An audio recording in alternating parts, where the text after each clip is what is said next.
Hello, this is Adrienne, and I'm here with the founding members of S.E.E.N, and we are here to talk with you today and let you know a little bit more about us and what we do and about S.E.E.N. And also, we'll be discussing some other issues. Um, Again, I am Adrienne Obey. I am one of the founders here. I am an astrologer. I am a tarot reader, a spiritual coach, and a meditation coach is a new certification I just got. But it's a pleasure to work with everyone here, and just um, wanted to thank everyone who has been with us um, or joining us at S.E.E.N. So thank you so much. I'm going to hand everything over to Bola because I'm just rambling here. Bola, tell everyone a little bit about you. Thanks, Adrienne. Hi, everyone. My name is Bola Abimbola. I'm an energy practitioner and an emotional freedom coach, and I help women and men from all over the world who are going through spiritual awakening to achieve emotional freedom through self-realization and energy healing. And I'll hand over to Adrienne again. Yes, and thank you, Bola. That was beautiful. Jennifer, tell us a little bit about you. Sure. So my name is Jennifer. I am actually joining you all from the US, where I am an intuitive Ayurvedic energy practitioner. And I know that sounds like a lot because it is, but I help people tend to their energy body through their mind, through their gut, and through their spirit.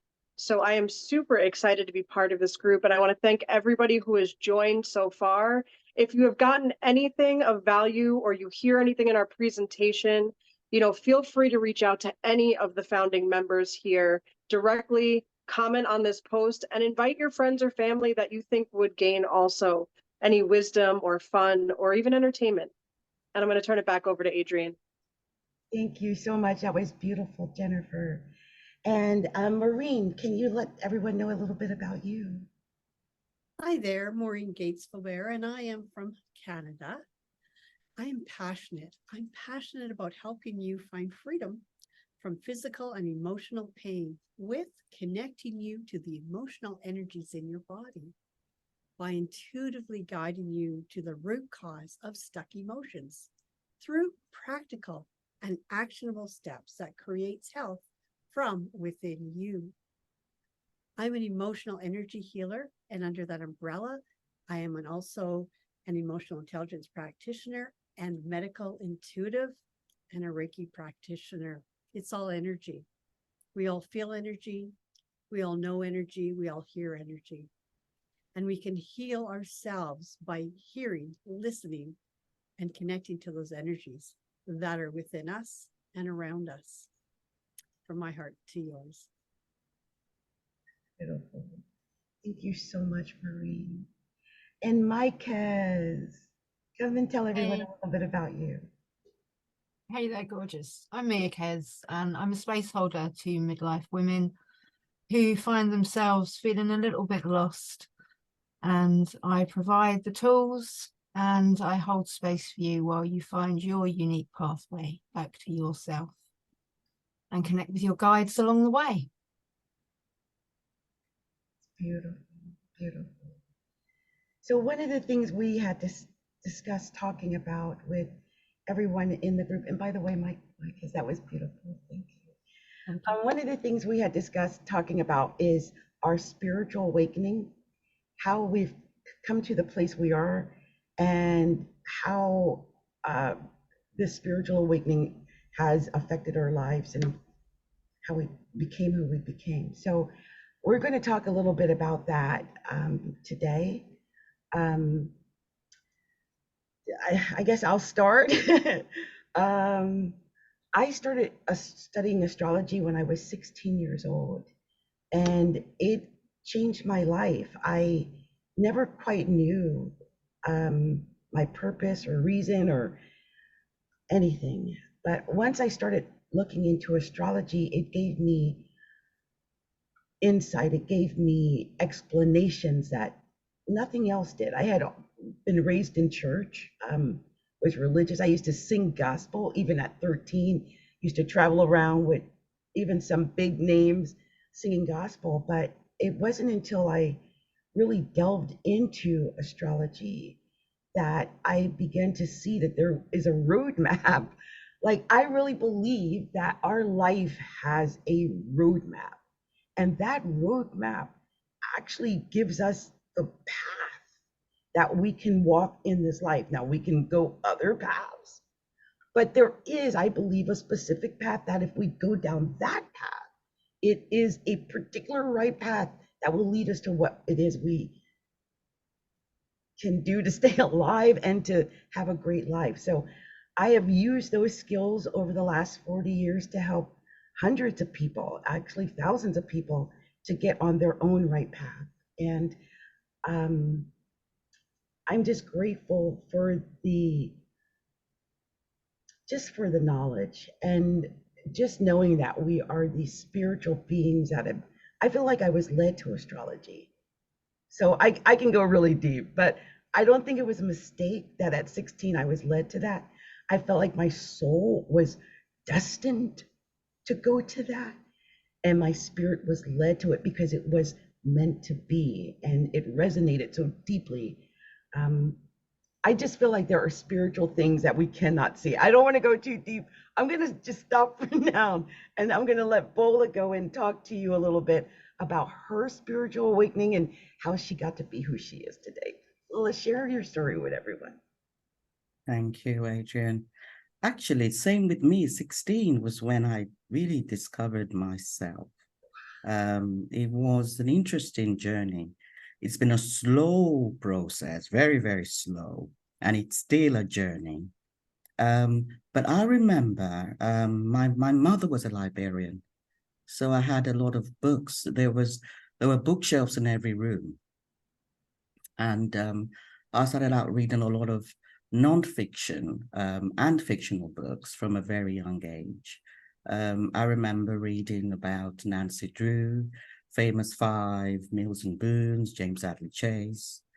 And also there were books in different languages. I remember reading a book, Omo Okworo, which is a Nigerian Yoruba literature by Joseph Labinjo Odunjo, who wrote about the daughter of a deceased woman. And this book really helped me through my healing, going through the passing of my father when I was 11. So, if we're talking about modalities, I think for me, reading books, different books, fictional and nonfiction, has been and still is a powerful modality for me. And because even as we go through our different functions, whether we're a student or a parent, we sometimes have a lot of trauma that we go through. And, I had a lot of trauma and a lot of overwhelm, emotional overwhelm. I felt guilty for being an A student. I felt guilty for coming from a middle-class family. There was a lot of shame for being a stutterer. There was a lot of anger for losing my father. And we have to decide at some point, I had to decide whether to continue with all the functions I had to do on the day-to-day, or really begin to attend to that emotional overwhelm. And from a very early age, from 14, 15, 16, I knew that I had to begin to work on that emotional overwhelm, regardless of whatever else was going on around me. So I began to do that. But when I turned 17, there was a book I found on the shelves. It was by Ramana Maharishi called Who Am I? And it was titled Who Am I? And it was about self-inquiry. And it really helped me to see the difference between that self, the physical self that we all are in our day-to-day, and the higher self.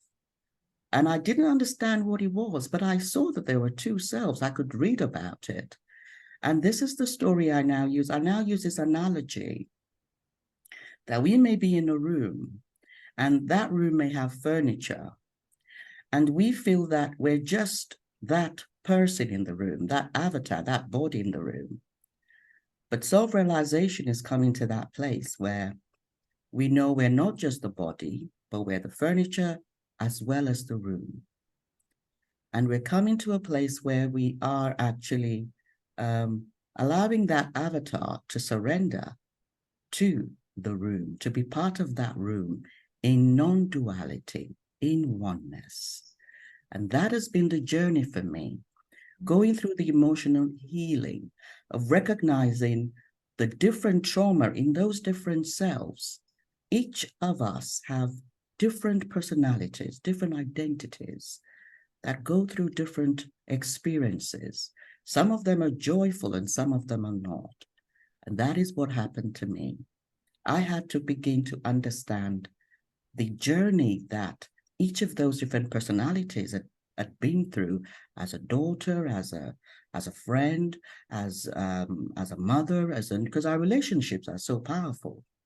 And my relationships as a wife, as a sister, some of those relationships have brought about experiences of joy, and for me, and some have brought about experiences of pain. And it was really about healing that pain and beginning to develop a much more deeper sense of ease and flow within me as I learned to develop more trust and surrender to that room, that higher self. And it is still a journey because we have a gazillion characters and personalities and identities, and we keep creating them as a coach, as a healer. And I definitely have come to a place where I feel more ease within me, which is what I now teach, that emotional freedom. No matter what else is going on in my life, whether my son is going through some kind of difficulty or I am going through some difficulty with one of my relationships, my emotional healing is ongoing as an energy being that I am. And so that's been the journey, understanding the fact that that avatar is really a part of the consciousness that is the higher self. It's all consciousness, the room, the furniture, as well as the avatar. It's all the same consciousness. And it's about how we come to really walk on a day-to-day from that place of harmony and ease and acceptance through self-awareness, through mindfulness, through radical detachment. And that has been the journey since the age of 16 to this day. Beautiful. Thank you, so Adrienne. much, Bola. Thank you. That was wonderful. I really resonate with that, by the way, that it was beautiful. Jennifer, I am so looking forward to hearing your story. I know you got a lot to share with us. Oh, yeah. So I know we were all talking just a little bit before this because we do meet just to kind of catch up and talk to one another. And something that we were discussing prior is that spiritual awakening is not a one-time event. So I have had multiple spiritual awakenings, but I'm going to divert, just like you first two ladies did, to the very first that I can remember. And ironically enough, it was in my teenage years. I think I was about 12 or 13. And just like you say, reading is your modality or your tool, Bola. It was mine as well, but meditation is my strongest. And my experience at 12 years of age, I was sitting in the basement of a church, and we were being led through yoga practice. And at the very end of the yoga practice, the yogi who had come in from India to teach us put us through a meditation. And I will never forget, he had us focus on that pause between our breaths and to use that as the, space to kind of really step into our relaxation. And I had no idea, but all of a sudden, in the middle of the meditation, and I laugh because I still think of it to this day, I started seeing people in the room. And, and I was looking at my mother's face and her eyes were closed and she was sitting there meditating and I wasn't understanding. And I felt like I was flying. And then I went over to, her coworker, Barbara, and she was the same. She was lying there on her mat. She looked like she was sleeping and I just couldn't understand. I was like, why is everybody still sleeping and meditating? Aren't we done? Why do I feel like I'm flying? Couldn't see my body, didn't understand. And all of a sudden I came face to face with the guide, the yogi who was leading the class, and I heard him yell, without, he didn't really yell, but reprimand, I guess is a better word, without opening his mouth or moving a facial muscle at all, say, you better go back to where you came from. And I was like, what does that even mean? What does that mean? And then I felt myself going back and I returned to my body and I was literally sitting there and I opened one eye like this.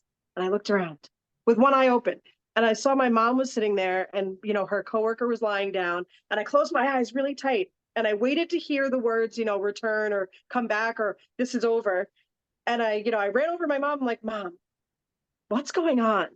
You know, and that was the first time I've ever done any astral traveling. I've ever had any out of body experiences, but nobody knew what had happened.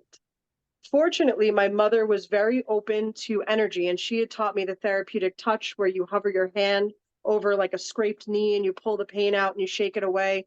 So she didn't push to commit me to Western medicine or, you know, Western psychological services. She was just kind of like, well, let's talk through exactly what happened.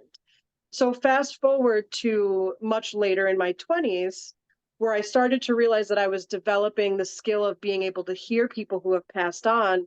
I found out through reading what astral traveling was, and it all came together. And I was like, oh, that makes so much sense.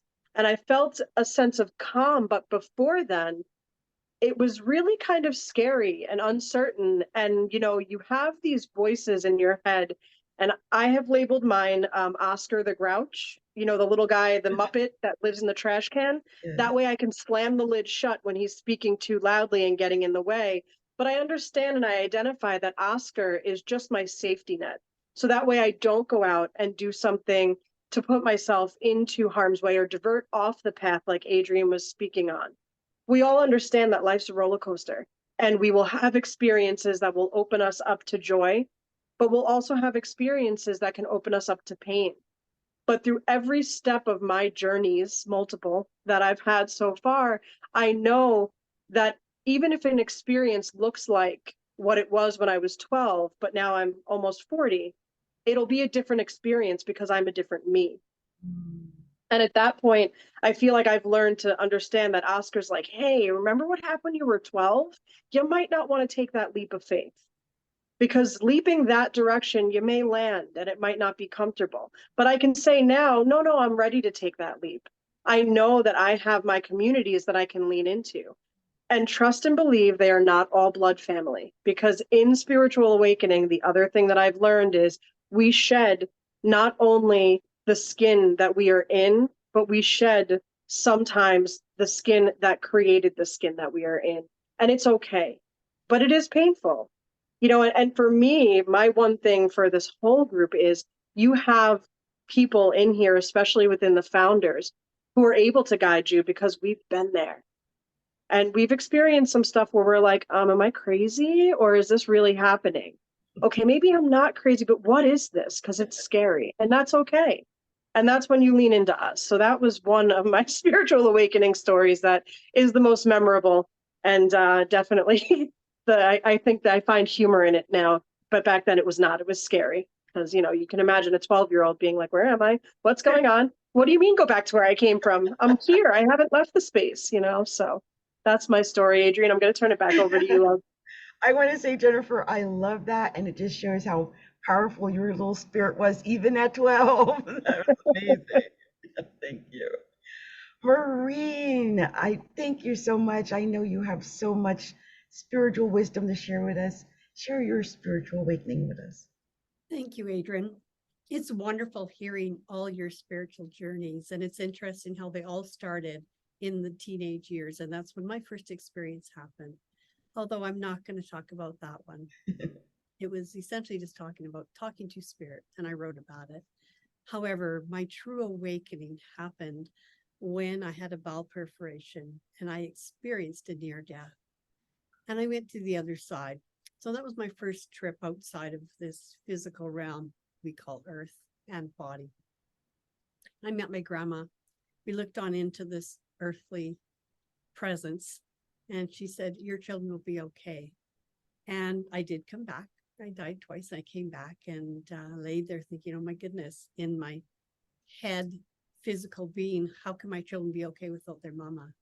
What I realized later is that the reason that they're okay is because their mama came back to co-parent them with their daddy, my husband.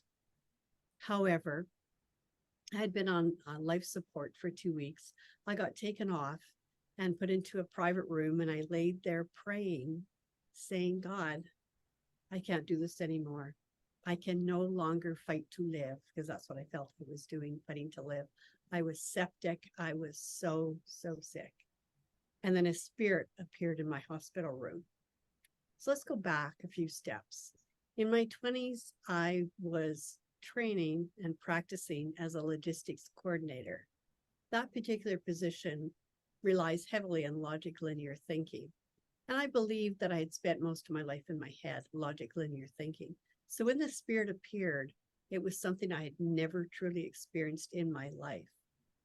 And I didn't question it. I knew it was true, and I knew it was real. And the spirit was hovering in the corner of the hospital room, hands out, saying, give it to me. And I went, you got it. And I gave whatever I was trying to fight for myself to heal my body to that spirit that asked me to do so. And the next morning, an RN was changing the wound, the dressing on my wound, and looked down and said, look how well she's healing. That was my true awakening, when I started to recognize and realize that healing happens on more than one level. It's not only medical health. There's belief within you. There's the letting go from you. And there's embracing that spiritual realm, which is here truly to help us heal whatever our bodies, our minds, and our souls need in this earthly, physical part of us. And from there, I knew that my life would change, that I experienced that for a reason and a purpose. And just like Bola, it still took me many more years to step into my true power. And that's when I found an amazing coach who was very intuitive, very much connected to spirit, and helped me to understand that emotions can cause pain, emotions can cause disease, emotions can cause many things that occur in our body.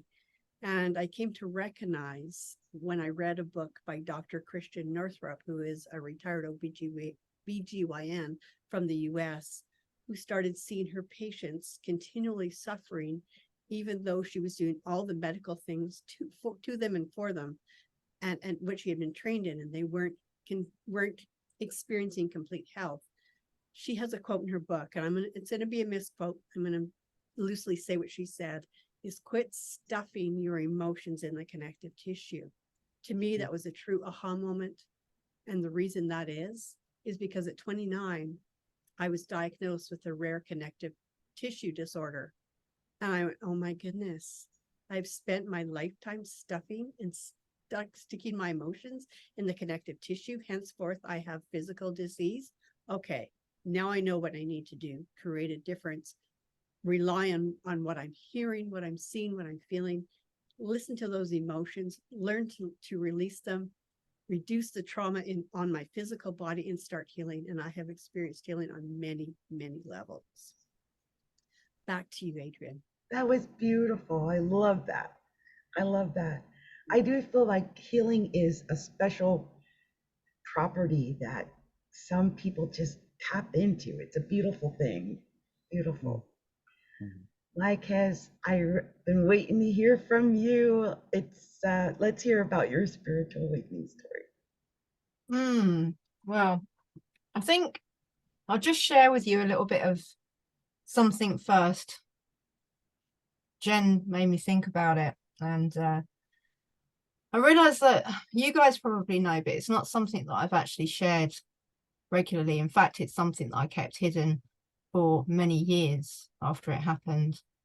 I had a lot of events when I was around 7 or 8 years old, and actually some of a little bit twisted maybe, but some of my really favorite childhood memories. Whereas at night, I remember sitting up outside of my body above my bedroom door, looking down on myself, and it was almost like a game. But this is a thing, I've spoken to people since that have been scared by being this outside of body, But I remember actually sort of like looking out of the window and looking down the stairs and seeing my dad come up the stairs, and just this really natural curiosity about the whole process. I also remember flying, just being out among the stars, just out flying, so free. I had this fascination with the moon as a child, where I would have to have my bedroom curtains open enough and have my bed positioned in such a way that I would be able to see the moon every night when I went to sleep. So I was always a little bit strange from that point of view. But the thing about this was, I never told another living soul. I never mentioned this to my parents. I think I just knew that this just wasn't something to be shared or talked about at that point in time. And we're talking very early 80s, very, very early 80s at this point. So I stuffed that all down. I tried for so many years to fit in. Then I had an experience when I was about 21 where I actually met my main guide. Again, I dismissed it. I shoved it down. I just wanted to fit in. That's all I ever wanted for so many years, was to just be like everybody else, just be normal, to be able to just get up in the morning, go to work, come home, go out and party, do whatever, spend this, worry about whether I've got a new car or how new my clothes are, or all of these things that everybody seemed to be constantly battling for all of the time, like going up through my late teens and my 20s and my 30s even. But in 2012, I met up with some amazing people, and I finally understood what astral travel was. I finally understood that these voices that I kept hearing, like I would be running up and down the stairs thinking it was one of my kids. I would be going in the next room thinking my daughter's gone out and left like her radio on or something, because I've got 6 children, and at one point I had 5 of them home, and my oldest had just moved out and she had a daughter as well. So trying to find that time to actually connect and create any kind of spiritual practices was pretty much non-existent. And over the last few years, this is where I found my power to be. It's in recognizing that spirit just wants to work with us. Our guides just want to be there to support us on this journey. And Jen, that reel that you shared, oh my God, I don't know whether the rest of you ladies saw it or not, but when he got so far down and he sort of stood up and he's like, yeah, it's over, we're done. And then he starts falling again. And it was just like, oh. That was so relatable to me, because for so long, that's kind of, you're fighting through this spiritual awakening in the beginning. You feel like you've got to fight. And I know you mentioned earlier when we were speaking earlier, Maureen, about that warrior, and like, you're always ready for battle, and you know, we're gonna do this thing, and we're gonna win this. And then you get to this point where you're exhausted and you realize that it's only you're fighting yourself. You just, as Bola said, need to learn to let go and just release some of this need for control and this need to actually even understand what's going on half of the time, because you drive yourself crazy. And I found that it's in the simple things. That's where our healing comes from. That's where our connection comes from. It's not through having 3 hours a day to be able to meditate. If you can, great. I can't. My life does not allow me 3 hours to meditate. If I can fit in half an hour, I'm doing so well. So spirit will work with you. And I think that's been one of the biggest things that I've realized is as long as you're open to that connection, they will work with you in the most unusual ways. So as you can grow and you can do your healing. And we truly are the only ones that stand in our own way and can make our path so difficult at times. So that's just my little bit of insight. Thank you, Mike, because that was beautiful, especially when you were talking about the astro travel and being outside of your body, having that ability. You know, when you're little like that and you're doing that, you don't realize that's even something other people can't do or that it's a skill. Because I also remember stuff like that, seeing things that you know, there's no way you could have seen it inside of your own actual body. But everything is so clear. And even when you repeat back what you saw, it's confirmed that you saw what you saw. So that is an ability, that's a skill, and it's amazing, amazing. Thank you for sharing your story. I just wanted to say really quickly before we all start, because I know we want to talk about other things, but I just want to say to members of our group, if you have a spiritual story that you want to share with us, please feel free to share your story with us, because sometimes I feel like when you're a spiritual person, sometimes we feel like we're crazy, or we feel like we're alone, or we feel like we have to hide it.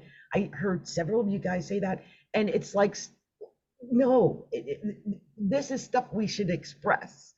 And I want you to know that you're free to express that at the spiritual, at our group, okay? I always get our name wrong, but yeah, you're at S.E.E.N, okay? You're welcome to come and share whatever it is, or Spiritual Enlightenment Expansion Network.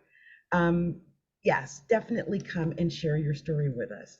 So ladies, I'm just going to open it up. So anyone who wants to just jump in and share anything or any story or any message with our members or with anyone, just feel free to do that now.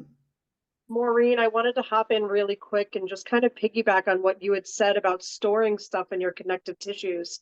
One of the things that I learned in my Ayurvedic training is that when we eat or when we digest, because it's not just food, it's also experiences and emotions and all of that, it turns it into the finest product. And the finest product of our digestion is then small enough to flow through the channels. And those could be the energetic channels, the blood channels, the digestive channels. But if you have a weakness in your body already, say from a trauma or something like that, if you don't digest purely and you don't give yourself the time and the energy and all of the good nutrition, again, not just food, but all of it, you'll actually start to digest some of the toxic portions that you're supposed to be excreting as waste. And then those toxins actually will sit in the weakest part. So for you to say stuffing, that just resonated with me, because I'm like, I feel that, and I actually had a pranic healing not too long ago. I did an exchange of services with a classmate, and I said, oh, why do I feel like you just pulled like a spear out of my side? And he goes, well, because I did. And I said, what does that even mean? He's like, oh, I don't have time to explain. We'll catch up later.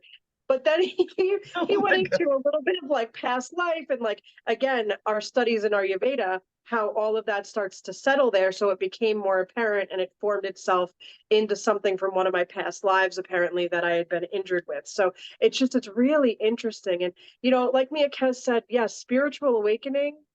I mean, I am so thankful. I will not lie that I have Adrienne in my life to be like, hey, Adrienne, what's going on with the astrology? Because that is not an area that I ever imagine I will venture into, because I can't wrap my head around it. It's very complicated, almost like math and physics. I feel like as though to get it, I would have to have a degree in that. So Adrienne, I'm so thankful that you're able to be like, no, this is what's going on planetarily. And what you're feeling is exactly that. Like, I know recently, and I don't know if any of you can speak on this, but recently I've been talking to people who are like, my emotions are all over the map and I'm upset for no reason. I'm angry and I don't know why. I'm sad because of I have the world's worst anxiety and I can't explain. Like, life should be great right now and I don't understand. So I don't know if any of you have been experiencing this, but that has been my experience here and there, where I'm just like, why am I so tired? What kind of work am I doing while I'm sleeping? You know, like, is it really? Yeah. Yeah. So, yeah, feel free, ladies, whoever wants to hop I in really next. want to jump in here and say this. I've got entire like videos on this because Saturn in Pisces has been kicking people's butts so bad, and Pluto retrograding in from Aquarius into Capricorn. We already endured the Capricorn Pluto. So here we are going back into that. And I'll just say like how it's actually coming out right now and is all this gunk, you know, the Trump gunk, because it's going back and getting all the dirt and now it's exposing all the dirt. It's really ugly. But some of us might be feeling that too. Like there's stuff that's coming up from the past that we thought we dealt with. And now it's back again. And you're like, what? This should be handled. I don't want people to berate themselves either. If something from the past comes back to rear its head now, and you're thinking, but I thought I got over that. And then, you know, you beat yourself up because maybe you might have went, I don't want to say drugs, but anything that you might go back and pick up, you know, this is a good time to release stuff. Whenever anything is retrograde, but especially planets like Pluto and Venus and stuff like that, Neptune are retrograde, release stuff. Find out where that area is in your own horoscope chart. And I bet you that's where all the release needs to happen. For me, I'll just give you an example. For me, Pluto is retrograding in my first house. And going back to what Maureen said about the connective tissue, when my husband left me, I became ill. I was ill after losing a baby at too old, and he left me while I was ill. And it felt like it went into my body. Like to this day, I'm on muscle relaxers because my body tightened up so bad that my daughter was in the hospital and she said she tried to get my foot when I was having spasms, and she said it felt like steel, like I locked up. It was crazy. And that had to be something inside of the tissues. Like I just shut down. So ever since then, I've been going into the process of finding ways to remove and release all of that that got trapped in there, the sadness, the anger, the frustration, all the love that I never got to give, got trapped back inside, like all of that stuff. And by the way, I had lost 300 pounds. I had gained, no, a lot of people don't know, I gained back 60 pounds from that time. So that's a lot of weight for most people. It was starting to eat at my self-esteem. I've just lost 30 pounds, so I'm halfway back. But it's like, we trap all of that in our body. And I feel like this is a great time for everyone. If you can find a way to go back and release is the word. If we can release and relinquish and all the rewords, think of a reword, that's what we should be doing. And I think Mercury is going to be going retrograde soon. So mentally, we may be able to mentally go back and rehash these things and release these things, because a lot of it we're holding on mentally as well as physically. So I just wanted to share that. But yeah, it's all going to be I okay. wanted to come in, Adrienne, because I think this is really key, that journey, because we've all got that. We're all saying that thing about we started from somewhere and it's stages and stages and stages. And it takes a lot of compassion for us to allow ourselves to recognize, first of all, that we have that victim consciousness. We all have it. Someone is doing this to me, someone is doing that to me, or we're blaming this person. Then we come to a place where we realize that we are actually our own manifestors. We are creating and manifesting our own lives. And we realize that, but it's very difficult to stay in that place because there's such a strong pull into that 3D consciousness. And we are in stages. We find it much, much easier to stay in that place, that empowered place of being driven by the higher self. And it's, you know, you're coming into your 3D reality, remembering that, still thinking that you're a victim. And then you gain that self-awareness. you sense that drop in your frequency and you go back in to remember your empowered, authentic self. And then something happens and you get triggered again and you go back into that victim consciousness. And it's just about allowing ourselves, I think, that compassion to more and more dwell more in that place, that empowered higher self. And it is not something we can rush. We have to get the right teachers using the right tools, because one thing to get training is another thing to get training that we need based on the knowledge that we have, based on the knowledge that will help us to shift.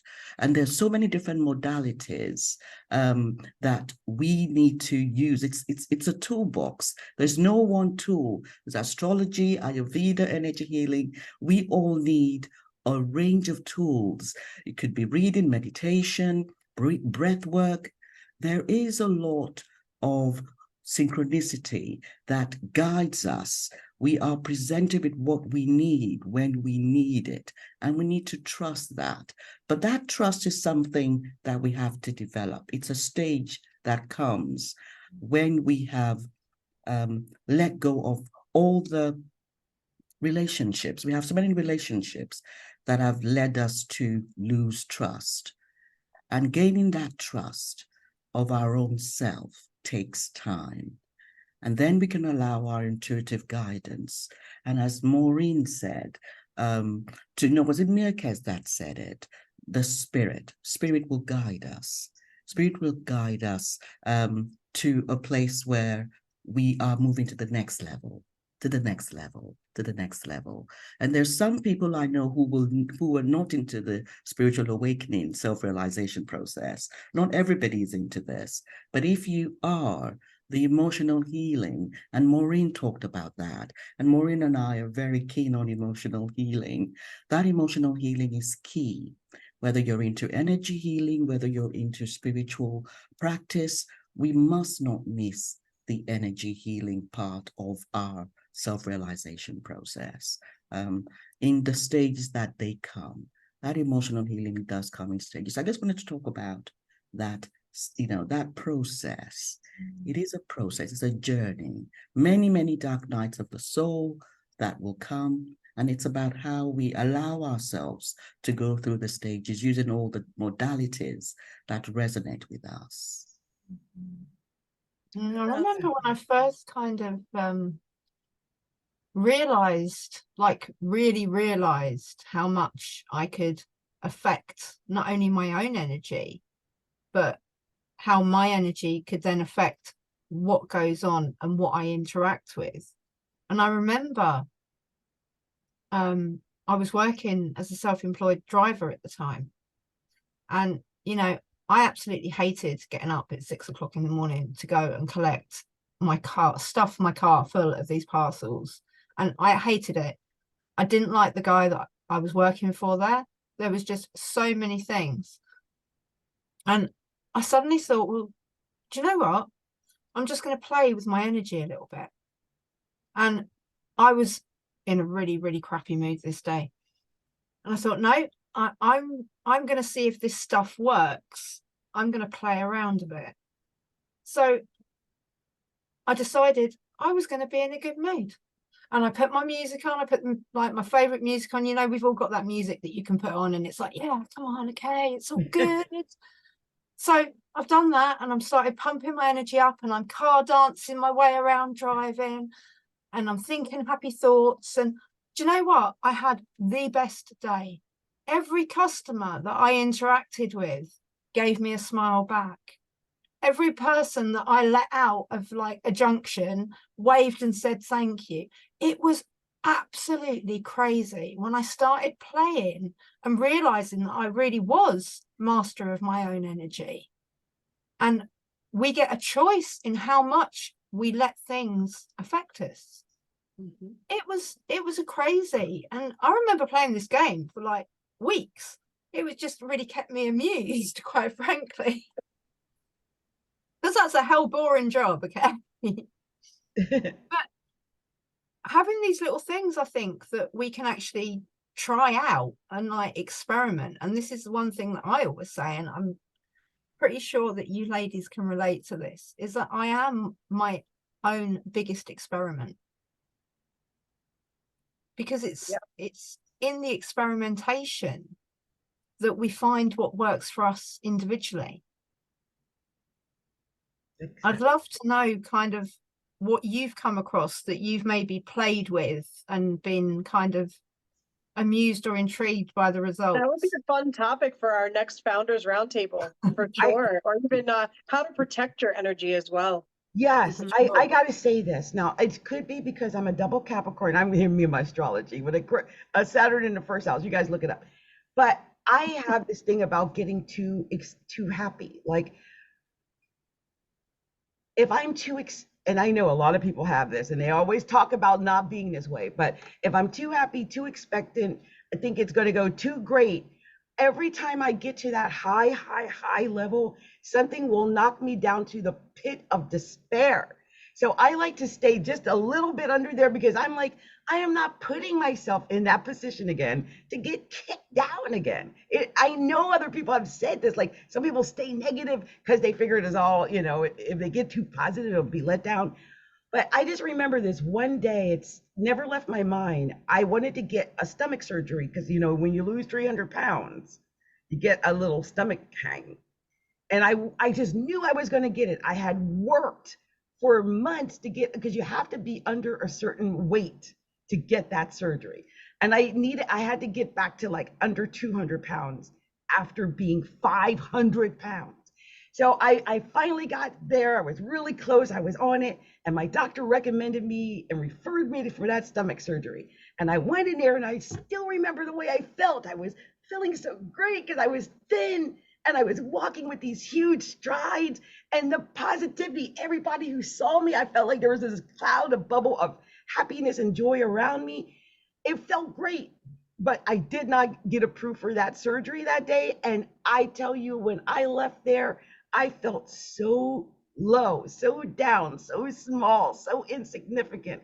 And it has taken me years. I don't even think I've ever gotten back to that height of belief in me or in my future, as I had that moment I was walking in believing I was going down a new path. Now, I don't know how many other people can relate to this. I've heard of other people saying they stay low because they're afraid if they get too high mentally or emotionally, the knockdown is too painful. Can anyone else relate to this? Yeah, for sure. It's a choice. It's a choice. I think there's definitely it's a mindset thing. I'll let Maureen come in, but it's definitely a mindset thing, because we have to be aware. And I love the self-awareness you were mentioning, because knowing that you're staying low is one thing, because you could be staying low and not even knowing that you are low. So being aware that you are low and knowing that there are certain things, whether it's the music, whether it's this, whether it's that can get you high, and choosing to do it. That's the choice. And it's not always easy, but through practice, it gets easier and easier to choose. And as we go, this is the levels I was talking about. I know I've gone through that, being able to sense when I'm low, and then using the different tools I have to get myself to that place where I'm feeling much more inner peace, much more flow. But I have to be ready each and every time to do what I need to do. I have to be ready to do it. And it takes practice, and it's a choice. Yeah. And I'll let Maureen come in. I know that Maureen, but that's my piece about that. I'm just going to revert back to what Jen was talking about digesting, because I have that logistical mind. When I do teach what I teach in the spirit realm and how our energies affect us and others around us, just like, we've been talking about, is it's not only inside, it's outside. And your beautiful day, Miakez, you projected that beautiful, loving, happy energy, and people felt it. It's truth. There's scientific proof, and it's based in heart math, that they have actually measured that you can affect other people at least 6 feet around you. That's as far as they've scientifically measured. They recognize it's way beyond. So back to the digestion, we have more serotonin production in our guts, as in 95%, and only 5% is produced in the brain. And how does it get throughout our system? It's through that microbiome and neural network. So essentially, our gut and our heart speaks more to our brain in reverse. Think about that. You know, we have been trained, the perception is in Western culture that it's all about the head. The head does everything for our body. And yet, science have proven, and that's just one hormone, has proven that we actually think from our gut. Our gut produces things for our bodies that go through the bloodstream rather than our head. You know, and for me, I find that's extremely interesting when I can actually prove what we feel, what we understand, what we believe, and what we all teach.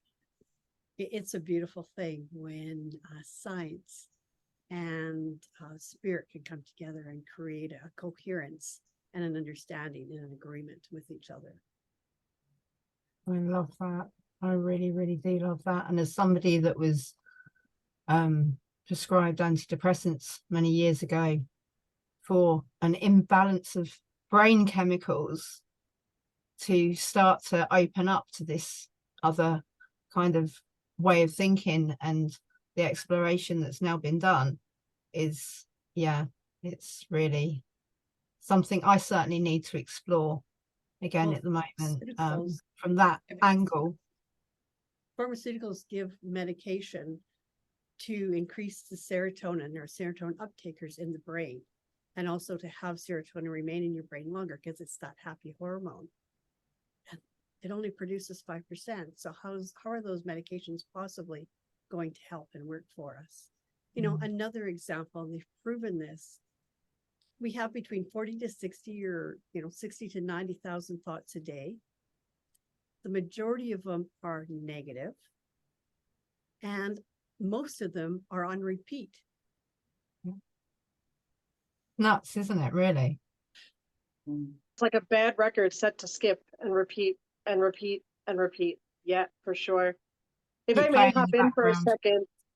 Yeah, Maureen, I love what you had mentioned about the gut-mind connection. And Adrienne, just to go back to your example of being so high in your mind because you had your mind wrapped around a specific event. But in your gut, was it truly ready? Were you truly ready for that? And were you trusting in the fact that this, in fact, would be the transformation that you needed to move on? Or would you have gotten and reached that high event and been so disappointed in the outcome because it didn't bring you in your gut what you know you needed? So it's a matter of looking at it from a perspective of, I am putting so much hope and energy into a situation that may be a Band-Aid and not a true fix. You know, and it's kind of, that's where all of the work going back into yourself and the dark night of the soul, and how I had spoken when we spoke the last month on what spirituality is, and like being wrapped up in that cocoon, peeling off the pieces that don't work, but then picking up the parts that do and putting them back in place. You know, and it's kind of like the high expectation of an outcome is so exciting, but then what happens when you reach that point? And just myself as an example, I never thought I would be a wife, a mother, a homeowner. Those were never really on my must-have lists. And when I finally did achieve them, I said, well, what's next? And I got so lost, you know, and then in that, I had to kind of dig through to find my way back, to find out that, you know what, no, being a mother, although it's only been a short amount of time, really was the biggest life-changing experience that I never expected to have. But had I held on to a different dream of being a world-traveling dancer, for example, I wanted to dance for Zumba around the world, I never would have gotten to experience that. So breaking my ankle and not being able to dance was a blessing in disguise, because it brought me things that were such a deeper, more beautiful experience. You know, and the gentleman that I married, we're going to be traveling the world. You know, we were starting to set our course to actually sail the world. So I am getting to do what I wanted, but it wasn't the dancing that was bringing me there. It's a deeper connection to the actual goal than had I gone into it with dancing. So yes, I've experienced those highs and those lows. And, you know, I've also, I know there was somebody alluded to possibly drugs and alcohol. I know that for me, and one of the reasons why I actually leaned towards that community is I leaned into alcohol heavily when my gift was starting to show, because I didn't know what was going on. So I drowned it out because I didn't want it. I didn't want to hear it. I thought I was going crazy. I couldn't understand it. And that's where, you know, one of my dark nights of the soul came through, was in the drinking that I was doing. And in, you know, and I mean, we can talk about the nice parts of it and we can talk about the ugly parts of it. And drinking was something, again, I used to cope with what I didn't understand, because I never received that guidance from the time I was little up until my 20s. And in my 20s, again, it sounds like a lot of us did a lot of spiritual awakening in our 20s. Maybe there's something about that age. But, you know, it led it to there. And I realized, you know, at that point is when I learned that I could speak to people who have passed on. And I slowed down with the drinking. And then when I became a Reiki, you know, practitioner, I almost completely stopped, because I said, you know what, it brings my vibrations down so low. And that's what I needed when I was too high.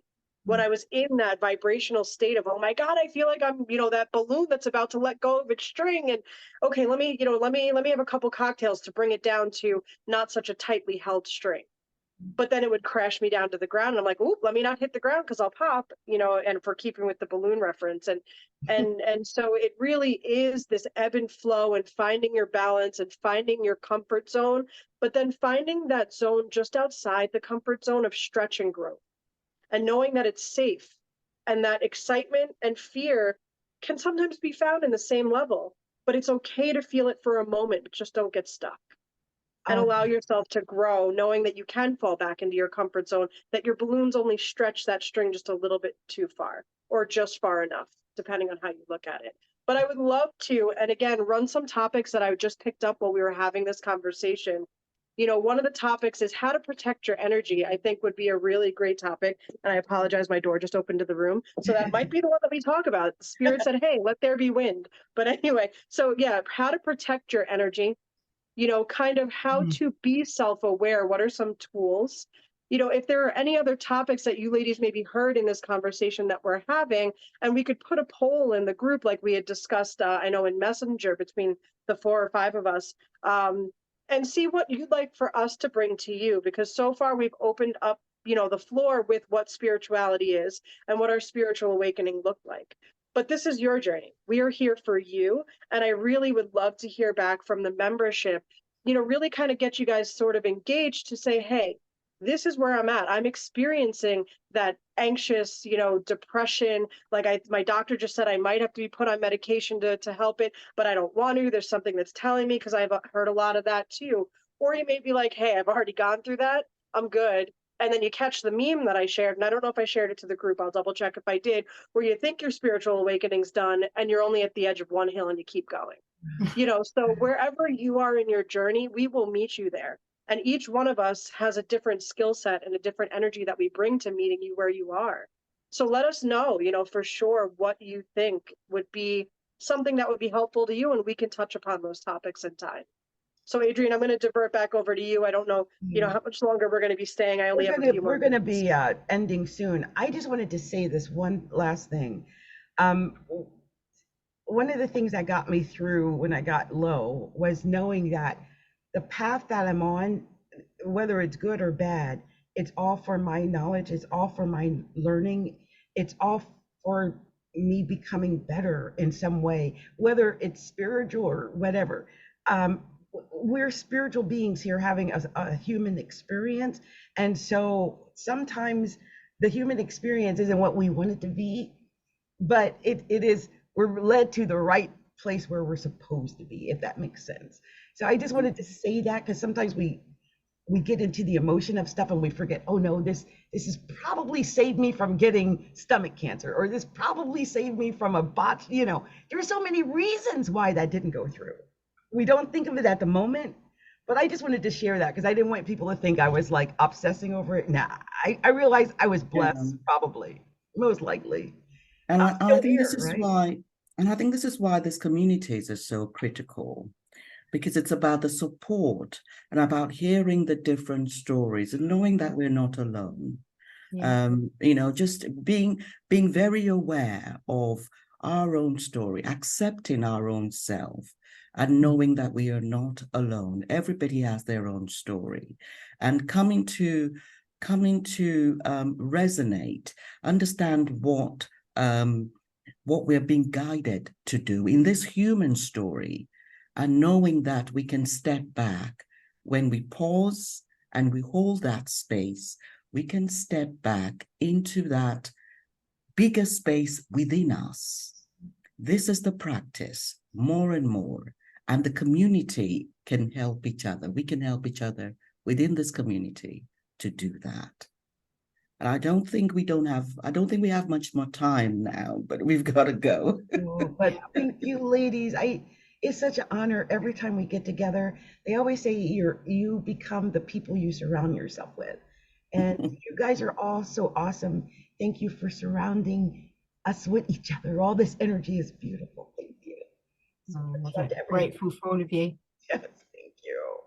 And we promise to be back next month with more information, and we'll talk about some other spiritual stories. I'm sure Jennifer's got some ideas, so we're going to come up and talk with you guys again next month. Much love to everybody. Thank you, everyone. Bye. Bye. Bye.